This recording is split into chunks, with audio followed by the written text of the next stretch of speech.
Eh bien, bonsoir à tous, bonsoir à toutes. Bienvenue à ce nouveau webinaire consacré toujours à l'actualité du Covid-19 à travers ces différents enjeux et problématiques du moment. Vous êtes en direct sur ce rendez-vous organisé par le SCP Alumni Santé en partenariat avec managersanté.com que je remercie. Merci Jean-Luc. Avec plaisir, bonjour à tous. Alors, tout au long de ce webinaire, n'hésitez pas à poser vos questions, comme l'a précisé tout à l'heure Jean-Luc en off, sur le chat. Et nous aurons le plaisir, Jean-Luc et moi-même, de les relayer à notre experte. Et puis à la fin, les micros seront ouverts pour un peu plus d'interaction et vous pourrez prendre la parole. Sans plus tarder, j'ai le plaisir aujourd'hui d'accueillir Madame Régine Roche, directrice d'un EHPAD public dans le Haut-Var. C'est le soleil qui nous vient. Merci de nous recevoir. Merci également. Il s'agit d'un établissement de 100 lits et places, dont 40 places de SIAD. Voilà. Un établissement qui est implanté sur 2 sites, c'est bien ça? Tout à fait. Et donc, vous êtes diplômé de l'École des hautes études de santé publique et vous êtes anciennement chargé de mission auprès du ministère des Solidarités et de la Santé, où vous avez particulièrement participé à la mise en œuvre de la réforme de tarification des EHPAD. Oui, tout à fait. 2002-2006. Merci de Merci à vous. disponibilité et de votre intervention ce soir qui va se faire globalement en 3 temps. Ma première question, c'est aujourd'hui, comment se portent les EHPAD? Alors peut-être avant qu'on pose la question, je souhaitais tout d'abord remercier tous ceux qui ont accepté mon invitation et qui sont connectés. Je les remercie vivement, ça me fait vraiment plaisir. Et puis surtout, j'allais dire, je souhaitais intervenir tout d'abord pour préciser que si j'avais accepté de participer à ce webinaire, c'était avant tout pour témoigner de la situation des directeurs d'EHPAD publics et de leur personnel sur le terrain depuis que cette crise a commencé. Alors, il ne s'agit pas, j'allais dire, alors l'objectif n'est pas de nous trouver des excuses, ni de désigner des boucs émissaires, mais plutôt d'essayer, à travers un retour d'expérience, de comprendre enfin comment nous en sommes tous arrivés là. Voilà, c'est ce que je souhaitais préciser. Merci Régine. Ma première question était, quelle est la situation des EHPAD et des SIAD aujourd'hui avec la crise sanitaire? Comment est-elle vécue? Comment vous voyez les choses? Alors, force est de constater que si l'on se base sur les chiffres, ils font état d'un lourd tribut payé par le secteur médico-social, notamment concernant le nombre d'EHPAD, puisque au 4 avril 2020, on compte en France 2355 EHPAD qui ont au moins un cas déclaré de Covid-19, soit un tiers des 7400 EHPAD français. Et les départements qui sont les plus touchés par la pandémie sont les Hauts-de-Seine avec 571 morts, Paris avec 429 morts et le Haut-Rhin avec 518 morts.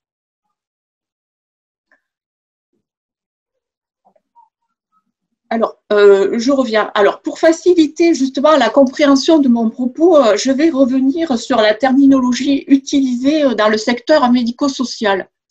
Alors, le terme d'ESMS recouvre d'établissements et services et le terme d'établissement médico-social recouvre à la fois les EHPAD et à la fois les services d'aide et de soins à domicile. C'est pour ça que nous avons adopté la terminologie services polyvalents d'aide et de soins à domicile pour à la fois représenter les services d'aide et d'accompagnement à domicile, les services de soins infirmiers à domicile. Voilà ce que je souhaitais préciser.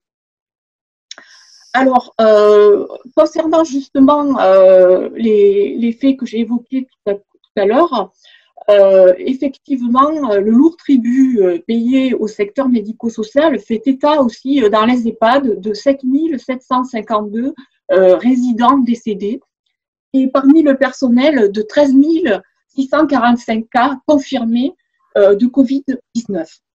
Tout de suite, une question nous vient à l'esprit. Est-ce que la crise était gérable à l'échelle des EHPAD? Nous répondons à cette question de manière catégorique non. Et nous allons expliquer pourquoi tout au long, justement, de notre développement.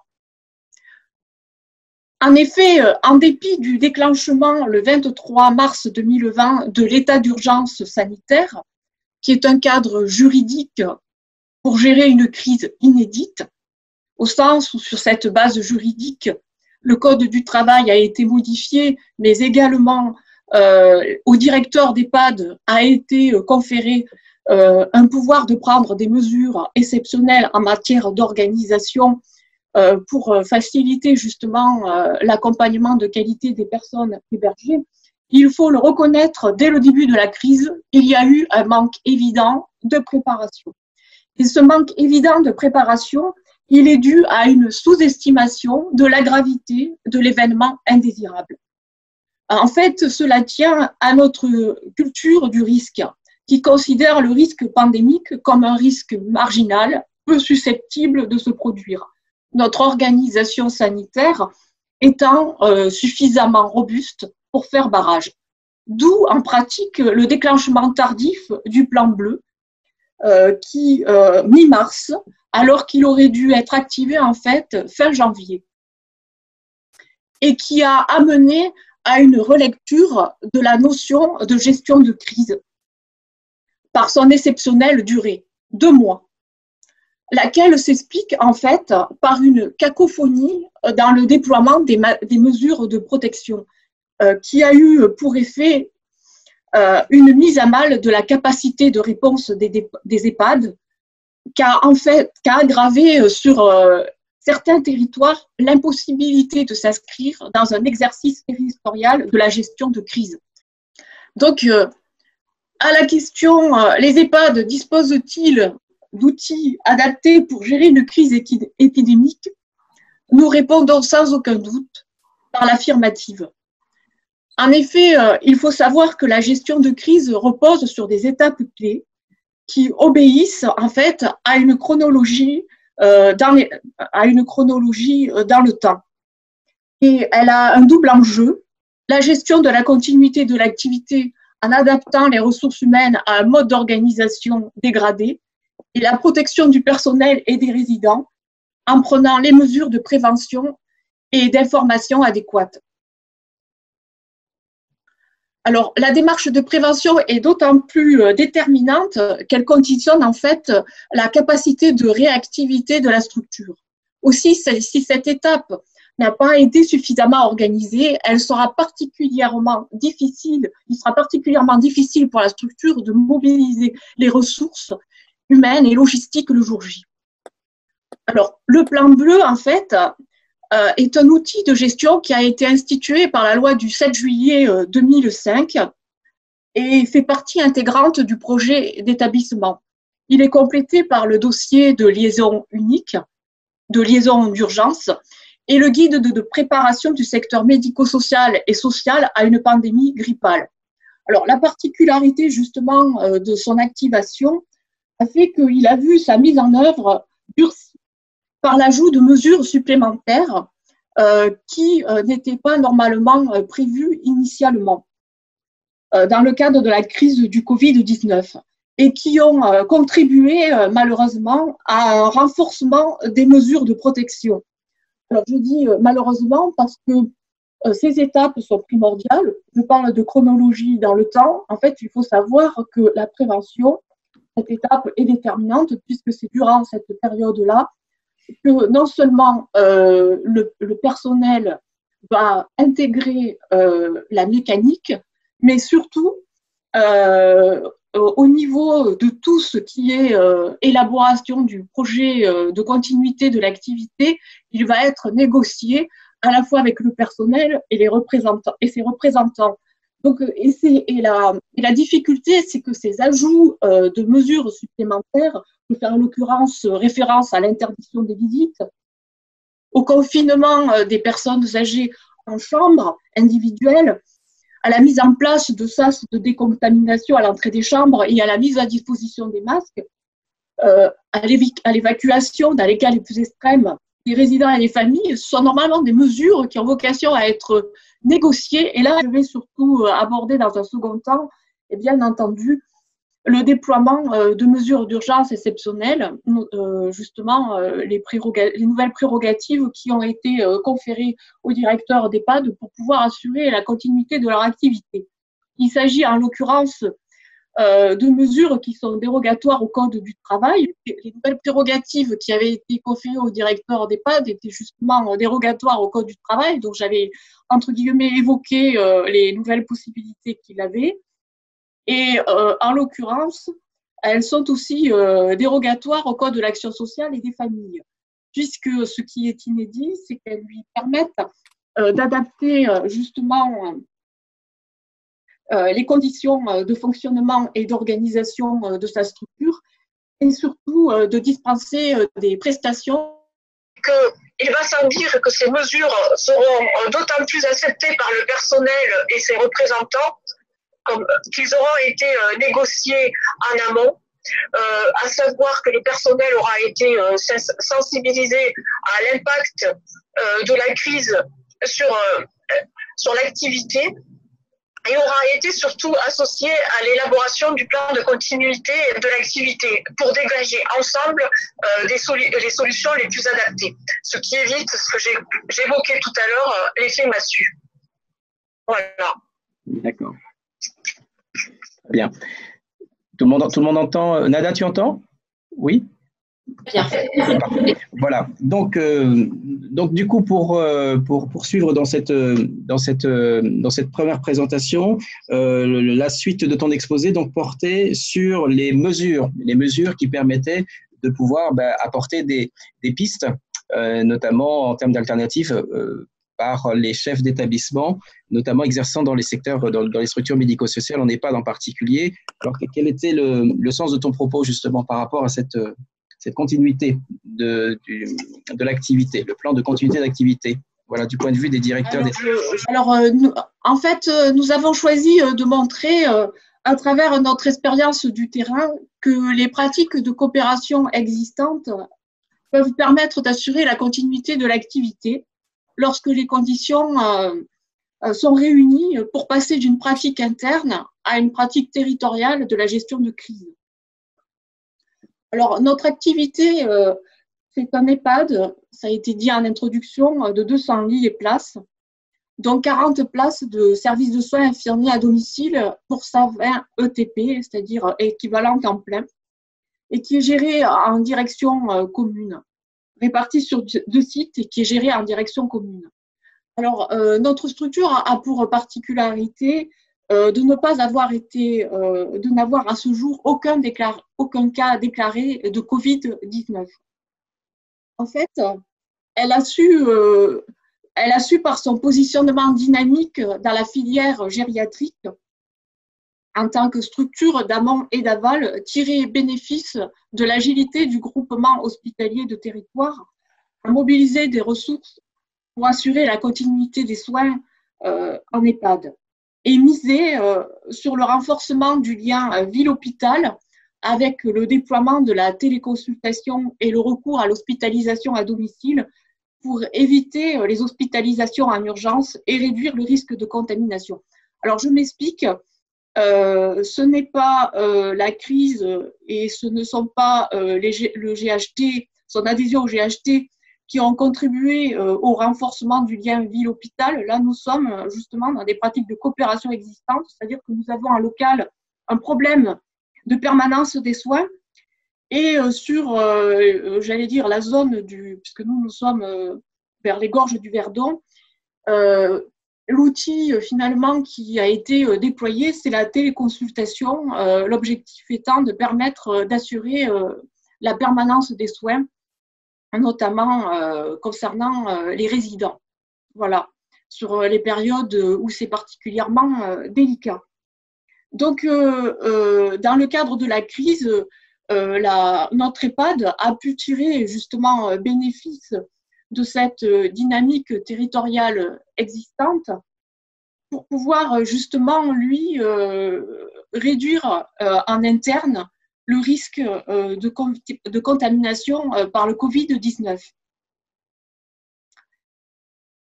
Voilà. En fait, cette crise a été l'occasion en interne, à l'échelle, a été l'occasion en interne et à l'échelle du territoire d'intervention de l'EHPAD de renouveler notre politique de management des risques. Voilà. En recourant justement par la création de synergies d'équipe entre les structures du domicile, à savoir le SIAD, le service d'aide et d'accompagnement à domicile qui intervient sur le secteur, et l'HAD et l'EHPAD, à des mesures organisationnelles innovantes pour favoriser en fait une montée en charge de l'activité sur le domicile. Alors je m'explique. En fait, le focus a été posé sur le redéploiement de ressources humaines sur les activités du domicile. Non seulement parce qu'il y avait des cas de Covid-19 parmi les personnes âgées prises en charge par le SIAD, qui avaient été identifiées, mais surtout pour éviter de nouvelles admissions en EHPAD pendant la crise susceptibles de contaminer les personnes âgées prises en charge. Alors, le déploiement de ces mesures de protection a été déterminante dans la capacité de réponse, en fait, de l'établissement, au sens où le fait de disposer en interne d'un stock de gants, de masques et de solutions hydroalcooliques a permis dans un premier temps une répartition des ressources logistiques en cohérence avec les besoins identifiés, c'est-à-dire une utilisation des masques réservés au personnel soignant appelé à prendre en charge les patients Covid-19. Alors, cette réserve a été ensuite, par la suite, abondée par l'EPS support, dont notre EHPAD relève, et nous a permis, dans un second temps, de rétablir plus vite les visites des familles, dans la mesure où nous n'avions pas en interne de cas déclarés de Covid-19. Voilà. D'accord. Inutile de dire que la formation du personnel soignant intervenant à domicile et en EHPAD aux mesures barrières a été particulièrement cette démarche initiée à partir de la filière domicile via le service de soins infirmiers à domicile, puis étendue à l'EHPAD via le pôle de soins et d'activité pour Alzheimer modéré, qui a la particularité chez nous de fonctionner en complémentarité avec l'accueil de jour, a eu pour effet de mener notre EHPAD à passer d'une notion de poste à une situation de travail contextualisée, au sens où la mobilisation des ressources humaines par voie de redéploiement et le recours à un lieu d'exercice différent ou à une répartition des activités différentes et des personnes prises en charge a modifié les pratiques, mené à une prise de relais des collègues et en fait multiplié les transmissions entre aides-soignants et au final décloisonner les services. Elle a montré que la création en fait de synergie d'équipes entre les structures du domicile et l'EHPAD n'a été possible que parce que l'usager a été positionné comme une variable déterminante dans l'activation de l'intelligence collective. Cela tient en fait au recentrage des interventions sur les activités essentielles et sur les bénéficiaires isolés ou contaminés par le Covid-19.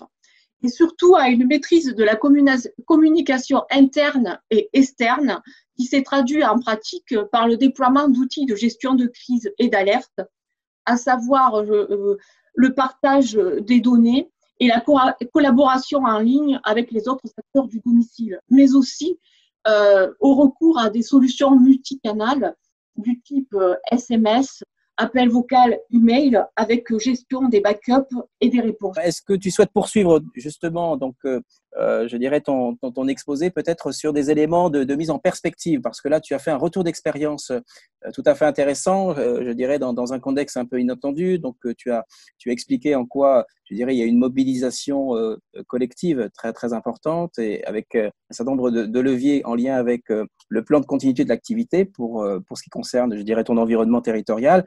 Quel lien tu pourrais faire avec une mise en perspective, je dirais, tirer quelque part un peu exprimer des inquiétudes, mais aussi tirer les enseignements finalement de ce qui était mobilisé. Voilà.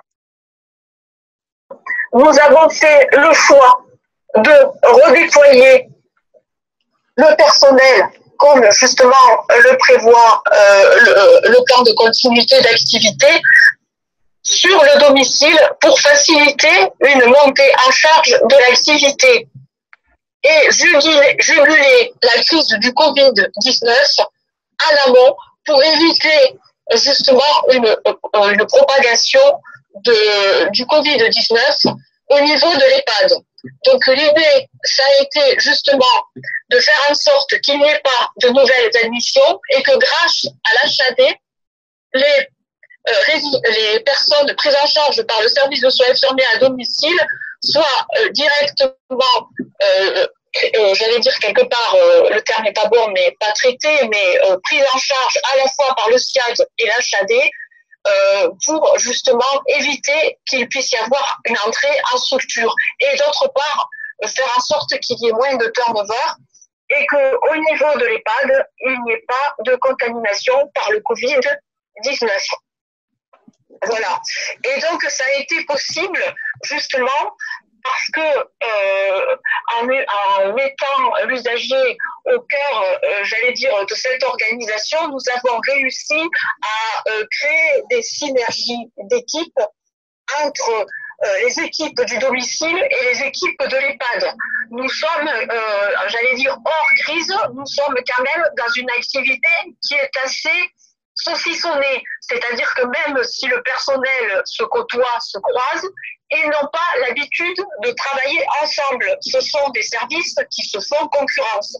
Ça peut faire sourire, c'est une filière, mais elle ne s'articule pas, j'allais dire, avec autant de souplesse et d'agilité. Le bénéfice de cette crise, c'est qu'elle a justement favorisé un décloisonnement des services et justement une gestion de la crise en amont. Voilà, c'est ce que je voulais dire. Cela repose en l'occurrence sur le fait que d'emblée, nous avons recentré l'activité du SIAD sur les bénéficiaires isolés et ou contaminés. Et cela repose aussi sur les outils numériques. Oui, naturellement. Voilà. Oui. Voilà. Qui, en l'occurrence, chez nous se traduit par une interopérabilité entre le SIAD et l'HAD, mais également avec l'EHPAD. C'est pour cette raison que j'ai parlé de partage de données et de collaboration en ligne avec les acteurs du domicile. Et je fais en l'occurrence référence aux acteurs de santé libéraux. Voilà. Parfait.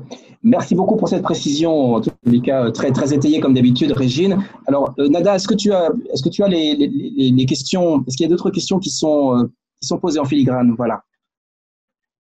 Absolument, absolument. Jean-Luc, il y a une question notamment, donc une personne qui se demande si cette initiative et votre retour d'expérience a été relayé au niveau régional ou encore national. Je dirais en toute honnêteté, l'occasion de participer à ce webinaire a été pour moi, j'allais dire, salutaire, puisqu'il m'a permis quelque part de faire une analyse, j'allais dire, à froid, à la fois, j'allais dire, de la situation, de comprendre pourquoi nous sommes en situation, pourquoi nous en sommes arrivés là, et d'autre part, de mettre en lumière finalement, pourquoi nous, on en était sortis. Et pour répondre à ta question, non, il n'y a pas eu encore de remontée régionale ou nationale, tout simplement parce que c'est tout neuf.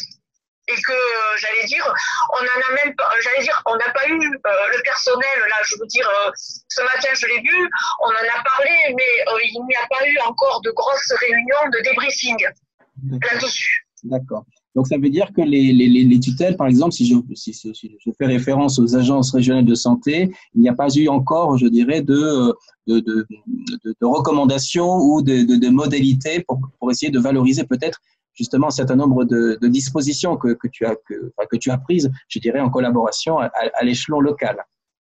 Je pense qu'au jour d'aujourd'hui, par rapport à la gestion des EHPAD, on est beaucoup chacun dans le cas par cas.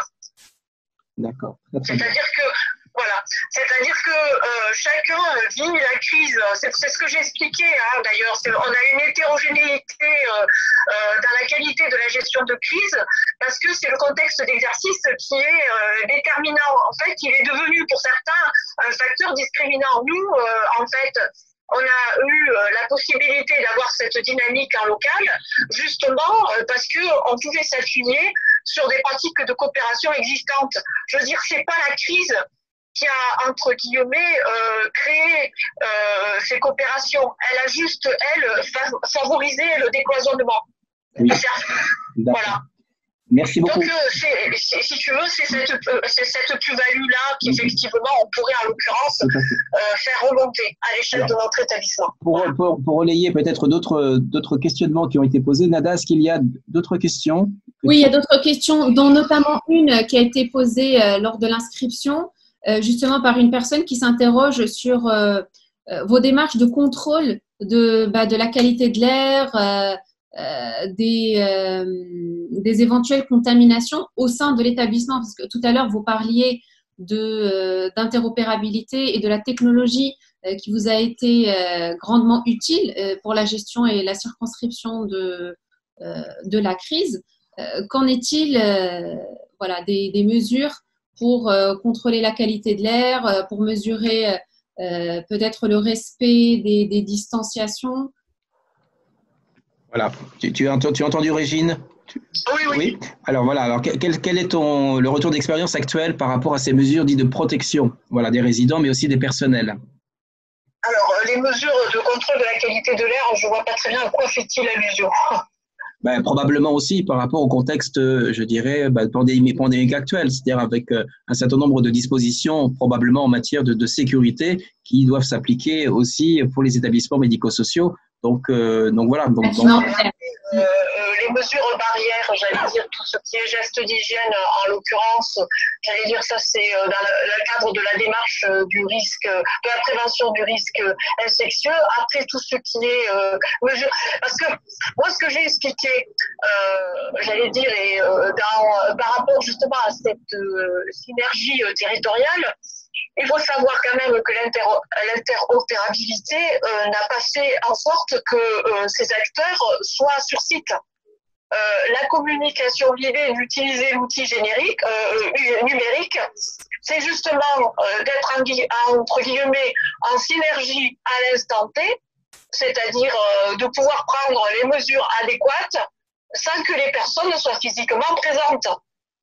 C'est ça surtout. Donc là, pour le coup, les mesures de distanciation physique, elles sont pour le moment respectées.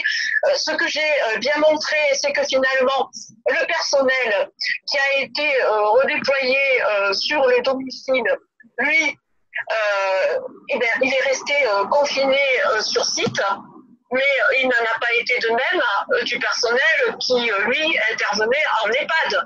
Donc, à un moment donné, il y a eu des circuits, entre guillemets, différents, selon qu'on était sur le domicile ou selon qu'on était sur l'EHPAD. Il n'y avait pas de croisement du personnel. Et c'est comme ça qu'on a pu effectivement juguler le risque de contamination. Oui, on a eu une montée en charge de l'activité du domicile, mais je n'ai pas redéployé la totalité du personnel d'EHPAD sur le domicile. J'ai favorisé une montée en charge pour pouvoir à un moment donné un peu, c'est pour ça que je parle de contextualisation des situations de travail. J'ai réagi comme un pompier, je suis allée éteindre le feu là où il était, j'ai mobilisé mes ressources et leur ai donné les moyens de se protéger dans ce contexte-là. En revanche, l'activité d'EHPAD, elle n'était pas interrompue, elle se poursuivait et elle avait aussi des consignes en matière d'hygiène et de sécurité qui étaient adaptées pour les EHPAD. D'accord. Je sais pas si je me fais. C'est-à-dire que ce que j'ai dit, c'est que finalement les masques, les gants et les solutions hydroalcooliques, dans un premier temps, nous avons fait le choix de privilégier justement le personnel qui était appelé à intervenir à domicile auprès de personnes qui étaient justement contaminées par le virus. D'accord. Voilà. Et Régine, comment vous avez fait pour lutter justement contre l'isolement des résidents? Quel a été l'outil ou les moyens de communication qui ont été mis en place, si c'est le cas, pour garantir voilà, une continuité de communication, pour rassurer aussi les familles, leur apporter des réponses et leur apporter des garanties. Voilà. Ouais. Alors, ce que j'ai évoqué tout à l'heure, c'est que les mesures supplémentaires qui ont été ajoutées ont été vécues, et ça c'est vrai surtout sur ma structure, comme un coup de massue. Parce qu'effectivement, bon, dans la mesure où nous n'avions pas à l'interne de cas déclarés de Covid-19, et quand nous avons dû interdire les visites, je tiens à préciser quand même que nous avons, j'allais dire quelque part, confiné la structure, mais pas les résidents. Dans la mesure où nous n'avions pas de cas déclarés, nous n'avons pas confiné les résidents. En revanche, nous avons effectivement tout fait pour préserver le lien social avec les familles. Donc, tous les moyens numériques dont disposait l'établissement, l'EHPAD, ont été mis en œuvre pour faire en sorte que les résidents puissent conserver les liens avec leurs proches. Je pense à des tablettes qui ont été mis à disposition. Et dans certains cas, nous avons utilisé la visioconférence quand c'était possible. Parfait. Et quand ça fonctionnait, hein, donc ça c'était effectivement des questions importantes. Alors, il faut savoir aussi que, j'allais dire quelque part, nous sommes nous en hauteur. Donc nous avons énormément de problèmes de réseau, même si j'ai reconfiguré le système informatique, nous avons des liaisons satellitaires, mais nous sommes touchés par la foudre. Bien sûr. Nous connaissons des orages. Et donc, c'est pas toujours évident avec les outils numériques. Et la preuve en est que nous avons eu un violent orage ce matin et qu'apparemment, ça a encore des conséquences aujourd'hui. Là, alors, peut-être une dernière question, Nada, puisque nous sommes contraints aussi par le temps. Est-ce qu'il y a une autre question qui est posée, qui reflèterait peut-être l'après-Covid, comment voyez-vous le déconfinement et puis l'après-Covid pour un chef d'établissement notamment? Alors, le déconfinement, nous, de toute façon, en ce qui nous concerne, les mesures, justement, ont été mises en œuvre de façon progressive déjà pour rétablir les visites. Et nous les avons rétablies d'autant plus vite. Déjà que nous disposions, nous, en interne, puisque, comme je l'ai expliqué tout à l'heure, l'établissement support dont nous relevons nous a abondé dans un second temps en masques, en gants et en solutions hydroalcooliques. Donc, nous avons utilisé justement cette seconde réserve pour rapidement rétablir, j'allais dire, le contact avec les familles et surtout prévoir des visites.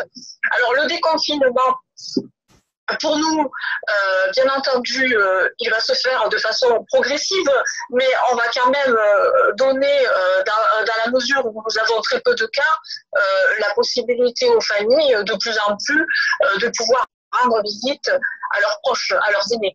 Voilà comment, j'allais dire, concernant les résidents. Après, le déconfinement, pour nous, sur le plan psychologique, il me semble qu'on va s'inscrire d'emblée dans une démarche de reconstruction avant d'être dans une démarche de reprise de l'activité. C'est-à-dire que, comme je le disais tout à l'heure, il faut à un moment donné qu'on puisse débriefer, qu'on puisse verbaliser. Alors nous sommes sur une structure où nous avons la chance d'avoir un temps plein de psychologues. Et donc, il existe dans notre pratique, j'allais dire EHPAD, des groupes de parole, à la fois pour le personnel et à la fois pour les résidents. Donc, l'occasion, qui sont souvent chapeautés par le médecin coordonnateur, et tous les vendredis, il y a un retour qui est fait sur les pratiques professionnels, en l'occurrence un débriefing sur des moments un peu éprouvants de la semaine auxquels souvent j'assiste. Donc je pense que c'est, voilà, moi je le vois surtout dans une démarche de reconstruction déjà, de verbalisation post-traumatique. Parfait. Et voilà, et une fois justement qu'on aura déjà mis des mots sur cet événement, peut-être nous après tirer bénéfice, j'allais dire quelque part, des évolutions qui ont impacté notre organisation et de pouvoir en faire des leviers de gestion justement qui permettront de renforcer notre dynamique à l'échelle du territoire. Eh bien, voilà. C'est parfait. C'est une belle mise en perspective avec toute la modération, bien sûr, qui s'impose, hein, puisque, comme on le sait, qu'il va y avoir dans les semaines à venir, en tous les cas, je dirais des dispositions à grande échelle, voilà, proposées par le gouvernement justement sur la question de la transformation, je dirais, de notre système d'offre de soins. Mais pour l'heure, on n'en est absolument pas à ce stade. On est au stade de la gestion de cette crise, à la fois dans les établissements sanitaires et puis surtout pour ce qui nous concerne, les établissements médico-sociaux. Alors, est-ce que, Régine, puisqu'on arrive à la fin de ce webinaire, alors est-ce que tu aurais, je dirais un optimisme modéré, mais qui s'adresse à la fois aux directeurs d'établissements médico-sociaux, mais également au personnel, aux professionnels de santé qui œuvrent au quotidien, et sans oublier naturellement les résidents et les familles. Voilà. Donc, quel est le message un peu d'optimisme, je dirais, modéré, que tu pourrais proposer pour conclure, chère Régine? Alors, moi, je voudrais quand même revenir un peu sur, j'allais dire, la présentation que j'ai faite. Volontairement, j'ai voulu poser des questions clés et m'efforcer d'y répondre avec les moyens qui sont les miens, sans prétention ni rien. J'allais dire quelque part, je n'apporte pas de vérité, mais juste un essai d'éclairage sur nos situations. Je pense que la comprendre, c'est déjà un début. Oui. Et surtout, je pense que ce qui ressort, j'allais dire, de ma présentation et surtout de cette analyse, c'est que finalement, il n'y a pas de bons ou de mauvais établissements. Oui. Comme je l'ai démontré dans ma présentation, nous avons tous subi à notre échelle, même ceux qui étaient, entre guillemets, les plus chanceux. Qui bénéficiaient d'un contexte d'exercice facilitant, ce qui a été en l'occurrence notre cas. Moi, je mets surtout en avant le facteur chance. Après, il a fallu effectivement l'exploiter pour pouvoir créer des situations organisationnelles innovantes. Donc déjà, au niveau des collègues, de dire qu'il n'y a pas de culpabilité à avoir. En tout cas, moi, à mon niveau, je pense qu'il ne faut pas en avoir. On a subi, on a réagi. Le plan de continuité, il a deux parties, la prévention et après, j'allais dire quelque part, une fois qu'on est dans la gestion de crise, on ne peut que réagir. Donc si la mécanique n'est pas bien huilée, la réponse ne sera pas à la hauteur, j'allais dire, du défi. Et c'est ce qui explique en l'occurrence que nombreux EHPAD se soient retrouvés en difficulté et qu'on ait à ce jour des chiffres quand même qui sont consternants si l'on prend le nombre de décès tant parmi le personnel et que parmi les résidents. Mais je tenais à ajouter aussi que nous aussi, directeurs d'EHPAD, nous avons payé un lourd tribut puisque certains de nos collègues ont été également contaminés et pour certains ont été malades. Oui. Donc la facture, entre guillemets, a été chère. Mais ce dont nous pouvons nous féliciter, c'est que nous avons traversé la crise, nous l'avons gérée du mieux que nous avons pu. Oui.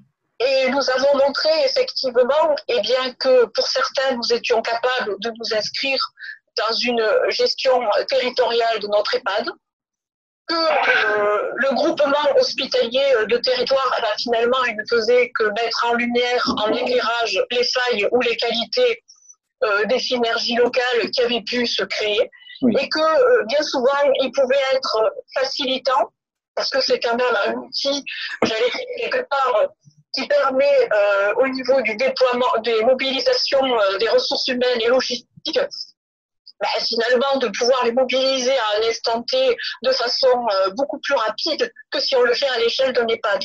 Et donc, pour nous, j'allais dire quelque part, de renforcer notre capacité de réponse. De réponse. Donc, oui. Voilà. Oui. Donc, au niveau des familles et des résidents, ce que je peux dire, c'est de positif, c'est qu'effectivement, on a tiré les leçons de tout ça pour essayer de reconstruire sur de bonnes bases.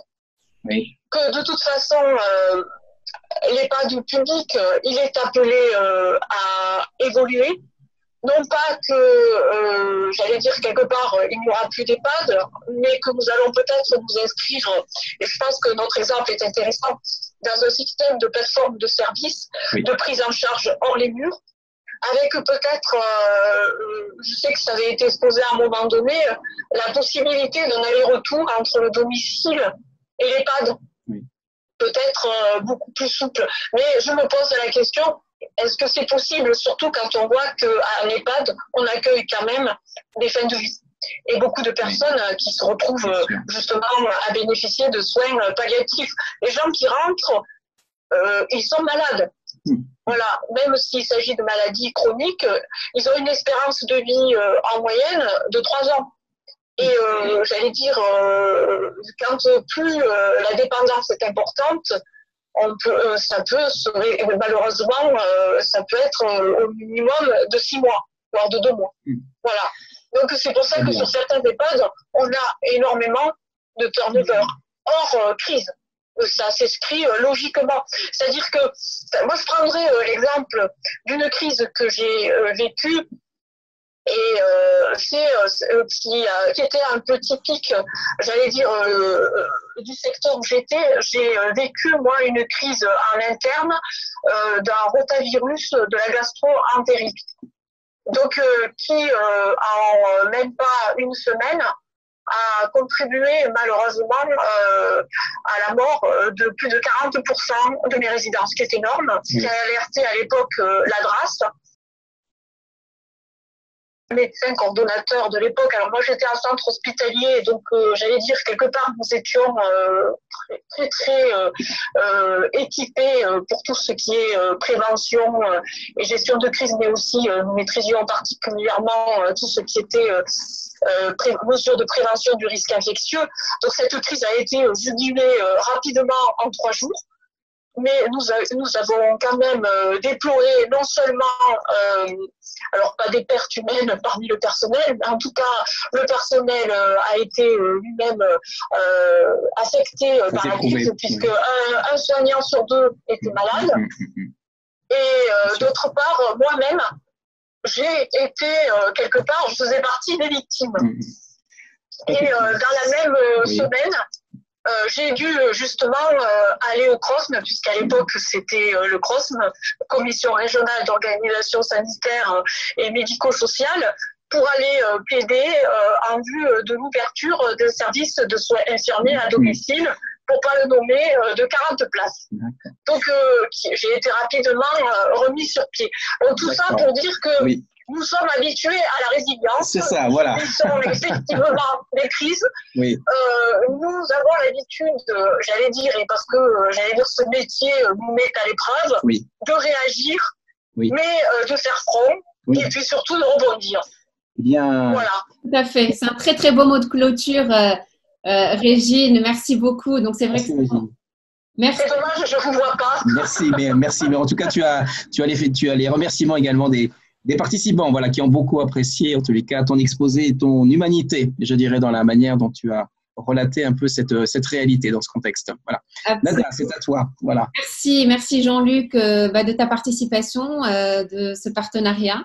C'est toujours un plaisir d'animer ces webinaires. Je remercie chaleureusement les participants de ce webinaire d'aujourd'hui qui est particulièrement saboté.